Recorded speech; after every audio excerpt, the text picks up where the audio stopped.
नमस्कार, होमिल टीवी भारत में आपके स्वागत है। उत्तर प्रदेश की सियासत में बयानबाजी का दौर लगातार जारी है। बलिया पहुंचे उत्तर प्रदेश सरकार के मंत्री दयाशंकर सिंह ने समाजवादी पार्टी और अखिलेश यादव पर तीखा हमला बोला है। स्वर्णकार बोर्ड के गठन को लेकर अखिलेश यादव ने बयान पर प्रतिक्रिया देते हुए दयाशंकर सिंह ने कहा है कि समाजवादी पार्टी अब सिर्फ बयानबाजी तक सीमित रह गई है। उन्होंने कहा है कि साल 2012 में समाजवादी पार्टी ने मुलायम सिंह यादव के चेहरे पर चुनाव लड़ा था, लेकिन मुख्यमंत्री की कुर्सी अखिलेश यादव को सौंप दी गई। मंत्री ने दावा किया है कि इसके बाद से समाजवादी पार्टी लगातार चुनाव हारती चली जा रही है। अब प्रदेश की जनता बसपा के साथ खड़ी है। दयाशंकर सिंह के इस बयान के बाद प्रदेश की राजनीति में सियासी आरोप प्रत्यारोप और तेज हो गई है। अखिलेश यादव ने कहा है कि 2027 के बाद सरकार बनती है तो हम स्वर्णकार बोर्ड का गठन करेंगे। कुछ नहीं करेंगे और न उनकी सरकार आने वाली है। वो मुंगेरीलाल का हसीन सपने देख रहे हैं। 2012 में माननीय नेताजी मुलायम सिंह जी ने उनको चुनाव नेताजी के चेहरे पर लड़ा गया। नेताजी ने उनको मुख्यमंत्री पद पर बैठा दिया। उसके बाद वो लगातार हार रहे हैं। मुख्यमंत्री थे वो 2014 में 73 सीटें भारतीय जनता पार्टी मोदी जी के नेतृत्व में प्राप्त की। 17 में वो खुद मुख्यमंत्री थे, उनके पैरों तले जमीन खिसक गई। 330 सीटें भारतीय जनता पार्टी पाई। 2019 में अपने घोर विरोधी बहुजन समाज पार्टी, जिसको पूर्व और पश्चिम कहा जाता है, कभी एक नहीं हो सकता है, उसके साथ मिलकर चुनाव लड़े, लेकिन मोदी जी और योगी जी की लहर को नहीं रोक पाए। 67 सीटें जो है उत्तर प्रदेश में मैंने भारतीय जनता पार्टी पाई और 2022 में कहते थे कि हम 400 सीट पाएंगे। प्रदेश की जनता ने योगी जी के नेतृत्व में 38 सालों के बाद काम के बल पर कोई दोबारा मुख्यमंत्री बना तो योगी आदित्यनाथ जी बने। तो वो कहते हैं केवल, क्योंकि वो जब से बने हैं तब से वो हारी रहे लगातार, तो इसलिए उनको अवसर अब नहीं मिलने वाला है। अभी न मोदी जी न योगी जी खाली करने वाले हैं। ये सीट रिजर्व हो चुकी है। प्रदेश और देश की जनता ने तय कर लिया है कि मोदी और जोगी जैसा व्यक्ति सदियों में पैदा। गोरखपुर में से बसपा सांसद रवि किशन शुक्ला ने विपक्ष पर जमकर निशाना साधा है। उन्होंने कहा है कि विपक्ष हर मुद्दे पर राजनीति करने की मानसिकता से ग्रसित है और यही वजह है कि जनता लगातार उन्हें नकार रही है। और रवि किशन ने कहा कि विपक्ष की सीटें लगातार कम होती जा रही है, जबकि देश की जनता प्रधानमंत्री नरेंद्र मोदी के साथ मजबूती के साथ खड़ी है। और उन्होंने विपक्ष को सलाह देते हुए कहा है कि अगर वे प्रधानमंत्री मोदी की तारीफ नहीं कर सकते तो कम से कम उनकी आलोचना भी ना करें। और संसद ने चेतावनी भरे अंदाज में कहा है कि इसका राजनीतिक खमियाजा विपक्ष को भुगतना पड़ेगा। रवि किशन के इस बयान के बाद सियासी बयानबाजी और तेज होने के आसार है। विपक्ष की देखिए यही मानसिकता है, हर बात पे राजनीति करना है। वो कुछ भी कर लें। जो भाजपा का संगठन, हमारा शीर्ष नेतृत्व अपना काम करता है। विपक्ष को अपनी पार्टी को संभालना चाहिए। उनकी पार्टी की ख्याति और सीटें खत्म होती जा रही हैं, अपोजिशन खत्म होता जा रहा है, उनको उस पर ध्यान देना चाहिए। वो भाजपा के पीछे ही मोदी जी के पीछे विपक्ष इतना अपना पूरी एनर्जी डाल दे रहा है कि उन लोग कंप्लीटली जनता में नेगेटिव होते जा रहे हैं। क्योंकि हर अच्छे काम के पर टिप्पणी करना, हर किसी मूवमेंट पर टिप्पणी करना, देश जब पूरा मोदी जी के साथ है, इस वक्त पे अपोजिशन को शांति से उनको काम करने देना। अगर तारीफ नहीं कर सकते मोदी जी की तो उनकी बुराई भी ना करें, मेरी पर्सनल राय है। नहीं तो उनका खामियाजा उनको लगातार भुगतना पड़ेगा। बंगाल, आसाम, पुडुचेरी में आपने देख ही लिया, अब आप उत्तर प्रदेश में भी देखेंगे। ऐतिहासिक जीत की तरफ भाजपा जा रही है। बिहार में बढ़ते इनकाउंटर को लेकर सियासत भी तेज होती गई है। इसी बीच बिहार सरकार के मंत्री संतोष सुमन कानून व्यवस्था को लेकर बड़ा बयान दिया है। पटना में मीडिया से बातचीत करते हुए उन्होंने कहा है कि बिहार में कानून का शासन है और जो भी शांति भंग करने की कोशिश करेगा उसके खिलाफ सख्त कार्रवाई की जाएगी। संतोष सुमन ने कहा है कि सरकार पूरी मजबूती के साथ अपना काम कर रही है।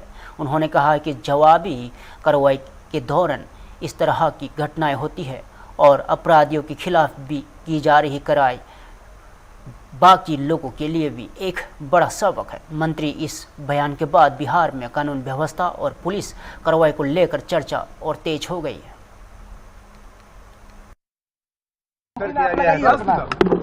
देखिए आपको हम याद दिला दें कि बिहार में कानून की सरकार है और जो भी शांति बहाल में भंग करेगा और जो भी इस तरह के दुस्साहस करेंगे उनको दंडित किया जाएगा। और निश्चित तौर पर अपराधी का मनोबल अगर डाउन होगा तो शांति होगी। और हम समझते हैं कि सरकार अपना काम कर रही है। कोई भी इस तरह का दुस्साहस करेंगे उनको इसी तरह से दंडित किया जाएगा। सर 2 जगह इनकाउंटर हुए, सिवान में भी इनकाउंटर हुआ।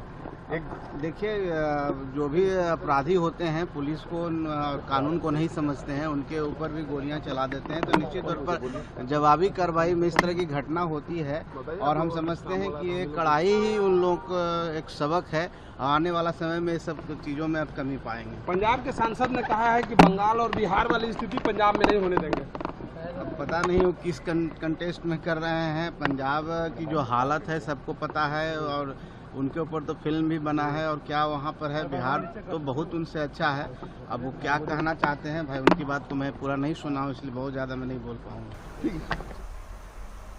दिल्ली में सार्वजनिक परिवहन और ईंधन बचत को बढ़ावा देने के लिए नेताओं ने भी अब उदाहरण पेश करना शुरू कर दिया है।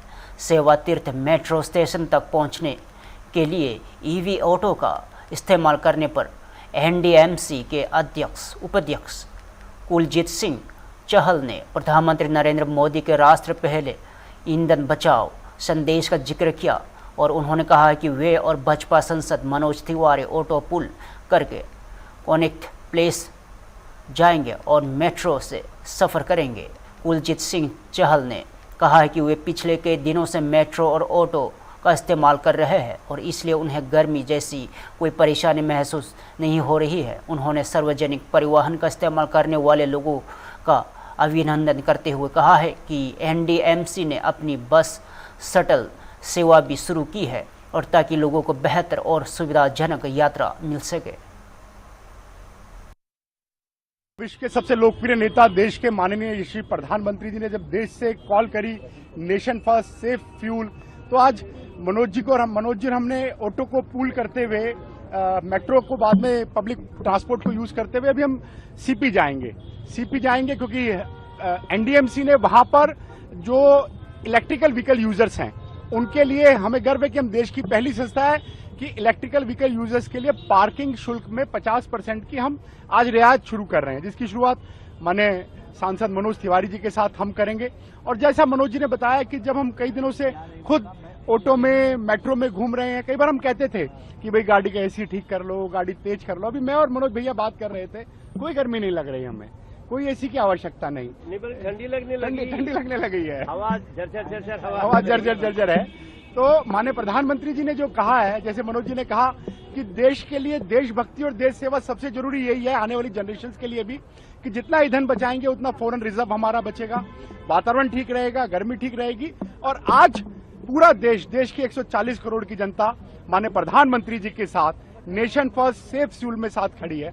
और आप लोग अब हम जब मेट्रो का उपयोग करेंगे तो जो मेट्रो के सहभागी जो पब्लिक ट्रांसपोर्ट का उपयोग करते हैं, मनोज जी ने ऐसा कहा कि हम उनका अभिनंदन स्वागत भी करेंगे।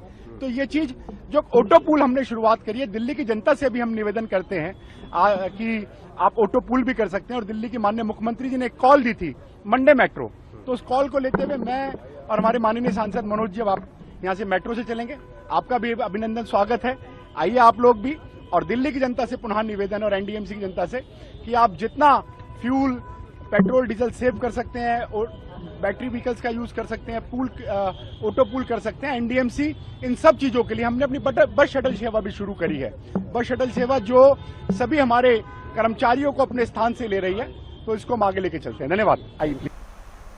प्रधानमंत्री नरेंद्र मोदी के राष्ट्र पहले ईंधन बचाओ संदेश को लेकर भाजपा नेता की ओर से सार्वजनिक परिवहन के इस्तेमाल को बढ़ावा दिया जा रहा है। इसी क्रम से भाजपा सांसद मनोज तिवारी ने सेवा तीर्थ मेट्रो स्टेशन तक पहुंचने के लिए ईवी ऑटो का इस्तेमाल किया और मनोज तिवारी ने कहा है कि देश प्रधानमंत्री मोदी की हर पहल के प्रति समर्पित है और प्रधानमंत्री जो भी संदेश देते हैं वह देश, समाज और पर्यावरण की भलाई के लिए होता है। उन्होंने कहा है कि वे कोनाक पुलिस जा रहे हैं और इस दौरान सार्वजनिक परिवहन का इस्तेमाल करने वाले लोगों का धन्यवाद भी करेंगे। बचवा सांसद ने ईवी ऑटो और सफ़र के लिए अपने अनुभव का शानदार बताते हुए कहा है कि यह पहल पर्यावरण संरक्षण और ईंधन बचत की दिशा में एक सकारात्मक कदम है। देखिए, नरेंद्र मोदी जी हमारे देश के यशस्वी प्रधानमंत्री जी, उनकी हर इनिशिएटिव जो उसको मानेगा उसके लिए देशभक्ति है। हम देश सेवा करने के ये अलग अलग उपक्रम हैं। और आज हम लोग मंडे को देखिए, हमारे हाथ में टिकट है मेट्रो का, 21 रुपया का टिकट है मात्र। और हम अभी सीपी जाएंगे, हमारे कुलजीत चहल जी साथ हैं। नरेंद्र मोदी जी का जो भी कहना है वो इस देश और समाज की, सोसाइटी की, इन्वायरमेंट की बेहतरी के लिए है। ईंधन बचाना भी एक बहुत बड़ी देशभक्ति है। इसलिए आज हम लोगों ने मेट्रो की सवारी तो हम कर ही रहे हैं, लेकिन साथ में ऑटो पूल किया है। एक ही ऑटो में दो लोग बैठ के आए हैं। और हम समझते हैं कि आज जो हम धन्यवाद करने जा रहे हैं लोगों का, क्योंकि पब्लिक ने ऐसा करना शुरू कर दिया है। आज सड़कों पे हम देख रहे हैं 20, 25, 30% तक, मतलब जो बिजी डेज हैं उसमें कमी आ रही है। तो आज हम उनका धन्यवाद करने जा रहे हैं सीपी। ऑटो में एक्सपीरियंस कैसा रहा सर? ऑटो का एक्सपीरियंस तो बहुत ही अच्छा था। वो हमारे जो बैटरी वाला ऑटो था, और कहीं हमको लगा ही नहीं कि हम किसी कार से कम में चल रहे हैं।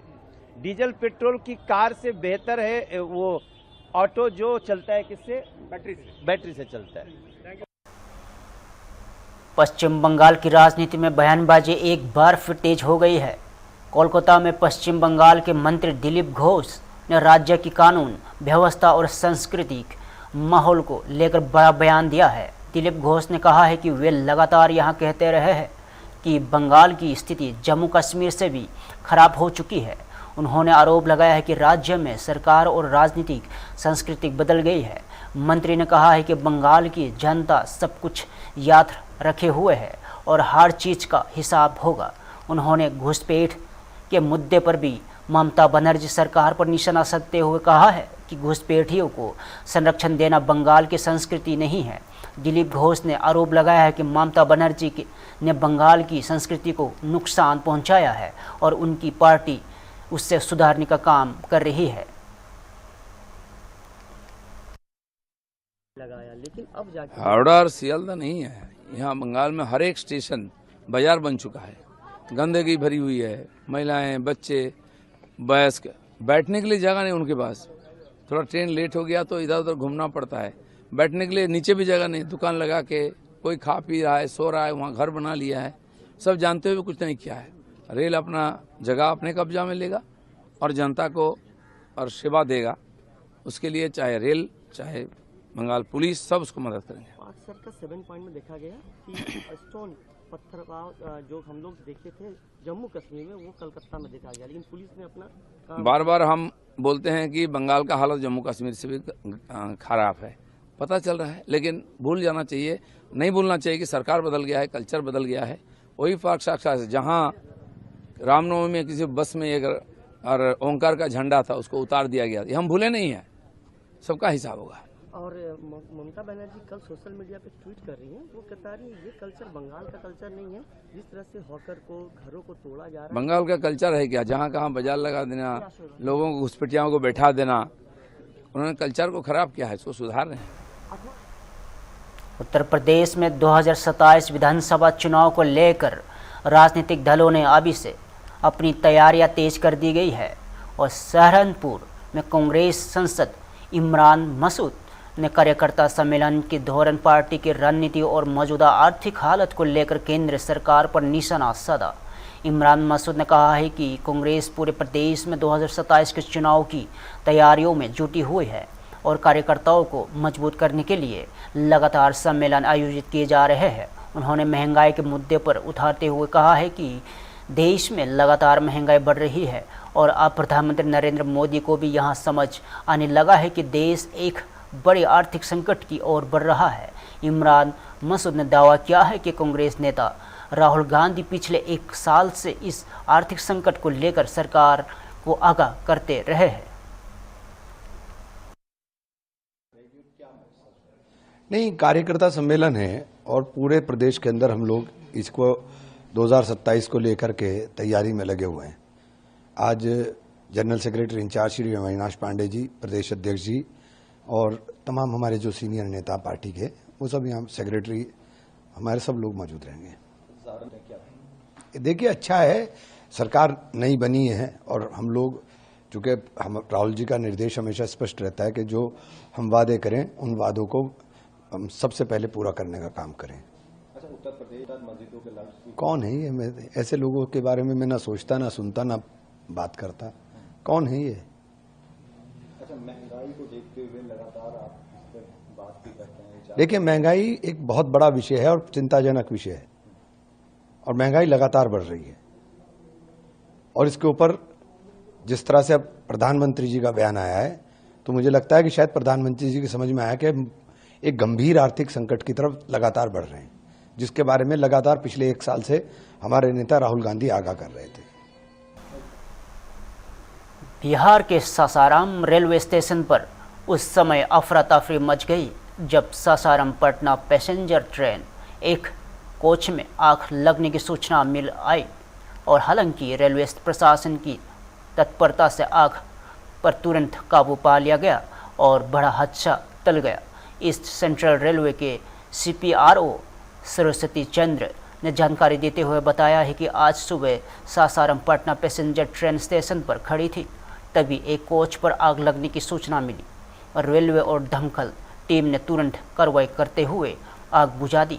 और उन्होंने बताया कि इस घटना में किसी भी तरह की जान माल की क्षति नहीं हुई है और फिलहाल रेलवे प्रशासन पूरे मामले की विस्तृत जांच कर रहा है और आग लगने के कारणों का पता लगाया जा रहा है।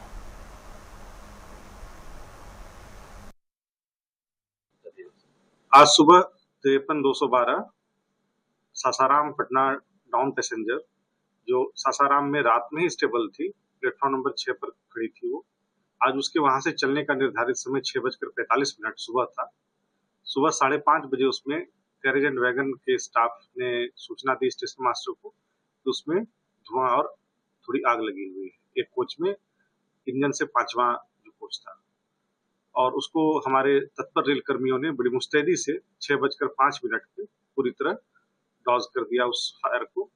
तब तक जो दमकल कर्मी थे, जिला दमकल कर्मी, उनको भी बुला लिया गया था, उनकी भी सहायता ली गई। इस घटना में किसी भी प्रकार के जान माल की किसी भी तरह की क्षति नहीं हुई है, और इस घटना के विस्तृत जांच के लिए हमारे प्रधान मुख्य सेफ्टी ऑफिसर घटनास्थल पर गए। कितने बोगी का नुकसान हुआ? एक कोच के इस पे नुकसान की सूचना है।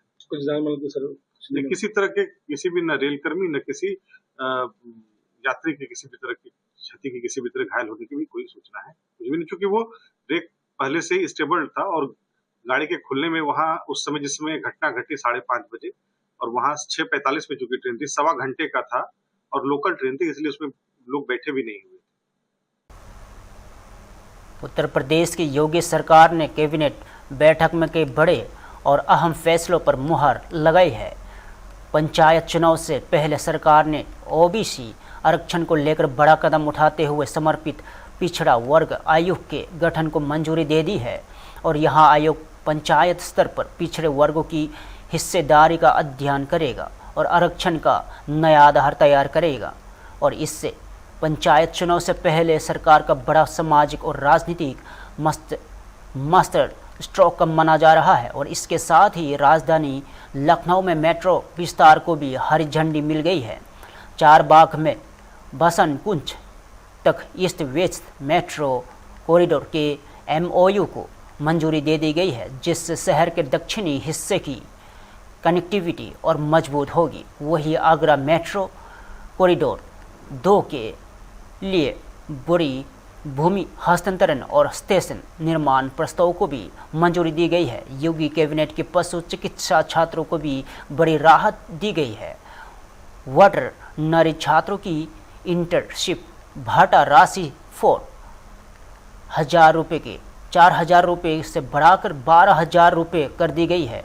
और स्वास्थ्य क्षेत्र में भी बड़ा फैसला लेते हुए लोहिया संस्थान में टेंट एंड बेड का सुपर सस्पेंशियलिटी इमरजेंसी सेंटर बनाने की मंजूरी दी गई है। इसके अलावा स्वरूप रानी नेहरू हॉस्पिटल के विस्तार का रास्ता भी साफ हो गया है।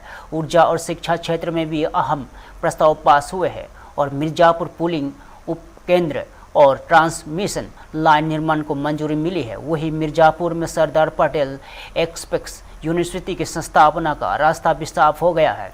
योगी कैबिनेट के इन फैसलों के बाद प्रदेश की राजनीति में हलचल तेज हो गई है। उपयोग हम कर रहे हैं, नीट पूरी तरह से समाप्त कर दी है। एक गाड़ी में सुरक्षाकर्मी और सहयोगी और एक गाड़ी में हम और हमारे जो स्टाफ के लोग हैं वो लोग चलते हैं और ये तब तक चलेगा जब तक वैश्विक संकट से पूरी तरह से हमें समाधान नहीं मिल जाता। आदरणीय प्रधानमंत्री जी के इस आह्वान पर हम पूरे प्रदेशवासियों से निवेदन करते हैं सभी लोग माने। और आप देख रहे होंगे इससे कई फायदे हुए हैं। एक तो सड़क पर पर्यावरण सुधरा है। हम लखनऊ में सहित कई शहरों में गए, हमने देखा सड़क पर बड़ी संख्या में लोगों ने प्रधानमंत्री जी के आह्वान को स्वीकार करते हुए अपने व्हीकल को कम यूज में लाए, या तो पूल व्हीकल यूज कर रहे हैं या सार्वजनिक परिवहन प्रणाली को उपयोग में ला रहे हैं। बहुत अच्छा संदेश है। हर स्थिति में प्रधानमंत्री जी के आह्वान पर पूरा देश, पूरा प्रदेश उनके साथ खड़ा है। सर, विभाग में भी आप लोगों ने बोला है कि भाई जो इलेक्ट्रॉनिक मीटिंग्स होती हैं उनको ज़्यादा करें। हमने अपने विभाग में भी कहा है और प्रदेश के सभी ऑफिसर से मैं कहता हूँ मैक्सिमम बैठकें ऑनलाइन कर लें और आवागमन में जब आवश्यक हो तभी परिवहन साधन उपयोग में लाओ, ज्यादातर सार्वजनिक परिवहन उपयोग। समाजवादी पार्टी प्रस्ताव पर जी सर वर्क फ्रॉम होम भी कहीं वर्क फ्रॉम होम की कहीं आवश्यकता है तो वो भी हम करने के लिए कहें। और आपको पता है माननीय राष्ट्रपति ने 2 दिन वर्क फ्रॉम होम के लिए कहा। ओबीसी आयोग का गठन बुलाया है कि संयम रखें भाषा पर। देखिए समाजवादी पार्टी करता है वो दृढ़ता, भाषा की अमर्यादिता और कभी भी उन्होंने भारत की संस्कृति को प्रमोट नहीं किया। उसे हमेशा उन्होंने नीचे ही दिखाने का काम किया है। गुंडे, बदमाश, माफिया, लुच्चे लफंगे, उनकी मानसिकता बड़ी खराब है और प्रदेश के लोग कभी उनको माफ नहीं करेंगे। ठीक है सर। ओबीसी आयोग का गठन इसमें क्या दरअसल क्या कि जो हमारा पंचायत चुनाव है तो माननीय न्यायालय के निर्देश के अनुसार माननीय सर्वोच्च न्यायालय जो निर्देश दिया है उसके तहत आयोग का गठन हो गया है। आज कैबिनेट ने पास कर दिया है और इसके उपरांत हम लोग आगे बढ़ेंगे और जैसे जैसे अपना आयोग कार्य पूरा करेगा उस हिसाब से चुनाव की प्रक्रिया। सर, वकीलों से भी बातचीत हुई है लखनऊ में जो कल प्रदर्शन हुआ था? देखिए सभी एडवोकेट्स हमारे परिवार के सदस्य हैं, उनके साथ किसी भी प्रकार का अमर्यादित व्यवहार बहुत ही दुखद है। हम उसको कभी स्वीकार नहीं करेंगे और जो भी काम करना है वार्ता के आधार पर करना चाहिए। माननीय न्यायालय के निर्णय से ये हुआ है, जो भी करे कोई रास्ता निकाले। ऐसा नहीं, वकील को अकेले नहीं छोड़ते, वकील साहब सब मेरे परिवार के हैं। दिल्ली से समाजवादी पार्टी से पूछिए तुम्हारे काहे पेट में दर्द हो रहा है। फिलहाल के लिए इतना ही। ताज़ा खबरों देखते रहे हम टीवी भारत।